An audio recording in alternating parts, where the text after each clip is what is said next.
All right, thank you so very, very much for sending us those voice notes and also your tweets. So we'll see what does happen and unfold today, and you know that we'll be on top of that one and make sure that you get that one as well.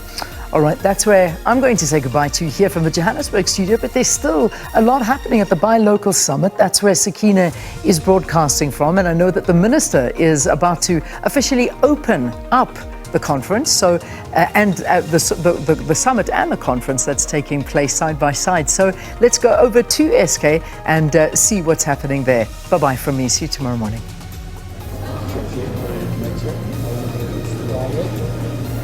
Well, thanks, Leanne. Have a good one. And of course, bringing you back as we had promised for the official opening, which is, of course, a ribbon cutting ceremony here this morning. But of course, it's a high of excitement here at the Sandton Convention Centre. And it always is. And, you know, coming out of those COVID years, it's always a good sign when you see people moving about and things moving about. And I'm sure, Minister, you will concur with that.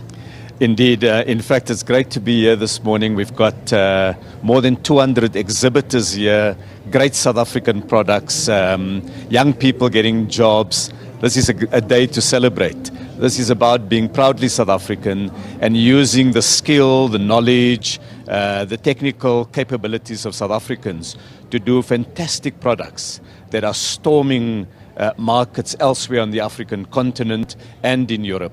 And South Africans are often not aware of how desired our products are. And today is an opportunity to showcase South African products. And I'm glad you touched on how South Africans perhaps are not aware of the desirability of our products, because very often there is also a perception that our own products are somewhat inferior. One of the things that we need to combat actively is a colonial hangover where we think of quality being derived from the global north. South Africa has some great innovations. We're now producing some of the innovative products that the world needs. Just on the African continent, South Africa is now able to produce human insulin. We can do the oral cholera vaccine. We can do a vaccine for pneumococcal meningitis. These are great leaps forward in local manufacturing capability.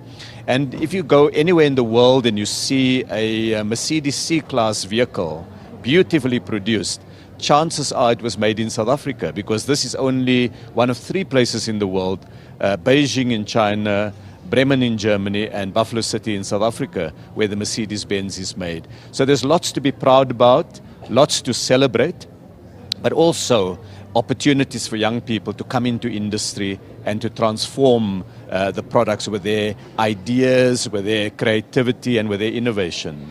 And I'm glad you touched on that, because I've had questions from just showing people around, and some of the questions coming through about why brands like Mercedes-Benz, and that was my answer. That is actually locally assembled here in South Africa, the Mercedes-Benz C-Class. So it is proudly South African. So I'm glad you touched on that, Minister. All of this, of course, proudly South African. And of course, the chairperson joins me as well now, just to talk about how important it is for us to fly this flag and to basically be proudly South African. Over the weekend, we had the Youth Netball Championships qualifiers, and we won. So, you know, we have all of these great touch points, at least of late, that we can use. So how is that helping you as proudly South African?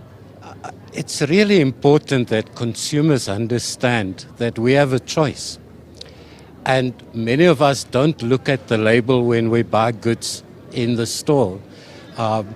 Nowadays, when my wife and I shop, I take longer because I look at the label, because I say, when it says made in South Africa, that's where we're creating jobs.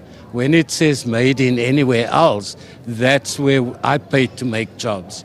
And it's important for us as South Africans to be proud at buying our own products, because what that does, it feeds back into our community, into our family, to be proudly South Africa and to become sustainable as a community, as an economy, and in that way make a very big contribution to be proudly South African. The sports has really helped us to be proud, because we know we can beat the best in the world at various sports, whether it's rugby, in cricket, in all the different codes, and now in netball as well. But the important part is that we must translate that pride into the products we buy. And we've got it in our hands as South African consumers.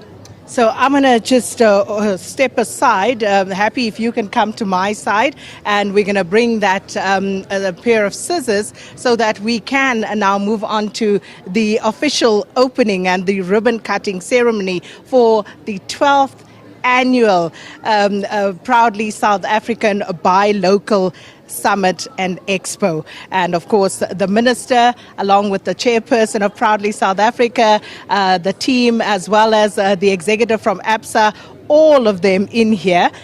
And just trying to get everybody on this delegation to take their place. And of course, we are then going to leave it at that as they cut the ribbon to officially open the summit.